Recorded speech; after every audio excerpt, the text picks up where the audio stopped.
बिस्मिल्लाहिर्रहमानिर्रहीम। अस्सलाम वालेकुम। साउथ एशिया ग्लोबल के साथ मैं हूं समरीन अख्तर। शामिल करते हैं न्यूज़ हेडलाइंस।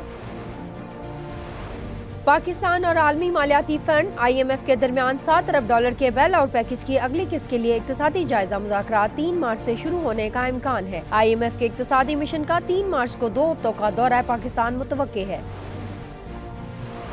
वज़ीर आज़म के मशीर राना सनाउल्लाह ने तहरीक इंसाफ के बानी को आर्मी चीफ को खत लिखने पर तनकीद का निशाना बनाते हुए कहा कि बानी PTI खत नहीं भेजते, ये एक प्रोपेगेंडा टूल है। वो फौज को बदनाम करने की कोशिश कर रहे हैं। ये जो कर रहे हैं ये एक कौमी सतह का जुर्म है।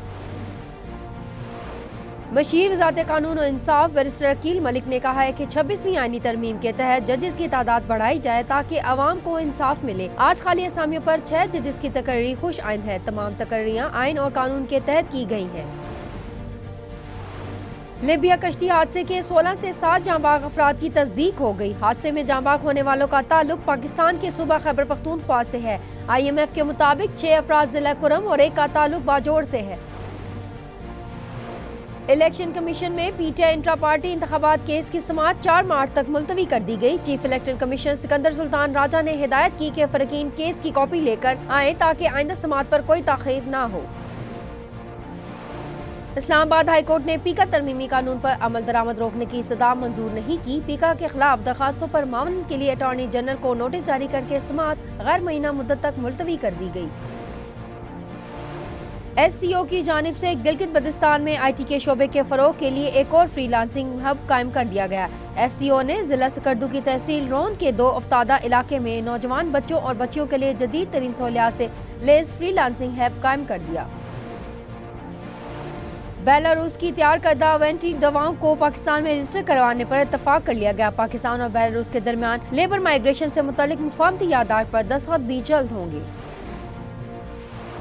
मैरीटाइम सेक्टर में जामे इस्लाहात के लिए maritime and sea port authority का कयाम अमल में लाया गया। कराची पोर्ट ट्रस्ट की इस्तात बढ़ाने के लिए एलिड एक्सप्रेस वे की तामीर इस्लाहाती मंसूबे में शामिल है। जामे इस्लाहाती मंसूबे में रेलवे इंफ्रास्ट्रक्चर की बहाली भी शामिल है। अफगानिस्तान के शहर कंदोर में बैंक के बाहर खौफनाक धमाके में मुतअद्दिद अफराद जाँ बाग हो गए। धमाका सरकारी मुलाजमीन को तनख्वाहें देने के वक्त हुआ। अफगान हुकाम ने धमाके की तस्दीक कर दी। अब तक किसी ने धमाके की जिम्मेदारी कबूल नहीं की। अमेरिका में एक और त्यारा हादसे का शिकार हो गया। रियासत एज़ोवेनिया में लैंडिंग के दौरान निजी त्यारा रनवे से फिसल गया। लेयर जेट त्यारा रनवे से उतरकर पार्क किए गए गल्फ स्ट्रीम त्यारे से टकरा गया।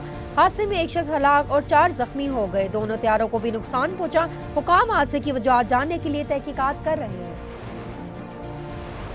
अमरीकी सदर डोनाल्ड ट्रंप ने हमास की जानिब से इस्राएली यरगमालियों की रिहाई गैर मुअय्यना मुद्दत तक मुलतवी करने के बाद धमकी देते हुए कहा कि यरगमालियों को रिहा नहीं किया जाता तो गजा सीज फायर हफ्ते के दिन खत्म हो जाएगा। वस्ती अमेरिका मुल्क ग्वाटेमाला में मुसाफिर बस खाई में जा गिरी। हादसे में कम से कम 55 अफराद हलाक और मुतअद्दिद जख्मी हो गए। ग्वाटेमाला में एक मुसाफिर बस पुल के हिफाजती जंगले को तोड़ती हुई 20 मीटर गहरी खाई में गिरी। खौफनाक हादसे के नतीजे में कम से कम 55 अफराद हलाक हो गए। अमरीकी सदर डोनाल्ड ट्रंप की जानिब से गजा मंसूबे के ऐलान और इसराइल की तरफ गजा जंगबंदी मुआहदे की खिलाफ वर्जियों के बाद अब गजा जंगबंदी मुआहदा भी खतरे में पड़ गया। सालिसकारों ने जंगबंदी बातचीत में अमेरिका की तरफ से मुआहदे का तसलसल बरकरार रखने का इशारा मिलने तक मौखर कर दिया। सिंगापुर में क्राइस्ट चर्च हमले की तर्ज पर मुसलमानों पर हमले की मंसूबाबंदी करने वाले मुल्जिम को गिरफ्तार कर लिया गया। मुल्जिम ने हमले की तरबियत के लिए एक वीडियो गेम का इस्तेमाल किया जो 2019 में न्यूजीलैंड में क्राइस्ट चर्च हमले से मुशाबत रखता था। मुल्जिम की शनाख्त 18 साला मुकी ली के नाम से हुई। और इंग्लिश क्रिकेट टीम के नौजवान ऑलराउंडर जैकब बैथरी इंजरी की वजह से ICC चैंपियन ट्रॉफी से बाहर हो गए। इंग्लैंड के कप्तान जो बिल्डर्स ने तस्दीक की है कि भारत के खिलाफ जारी वनडे सीरीज के दौरान हैमस्ट्रिंग इंजरी का शिकार होने की वजह से बाएं हाथ के बैटर जबकि बैथल पाकिस्तान में होने वाली चैंपियंस ट्रॉफी नहीं खेलेंगे। हेडलाइंस आपने जानी। मजीद खबरों, तफसीलात और अपडेट्स के लिए देखते रहिए साउथ एशिया ग्लोबल और विजिट कीजिए हमारी वेबसाइट SAG.TV।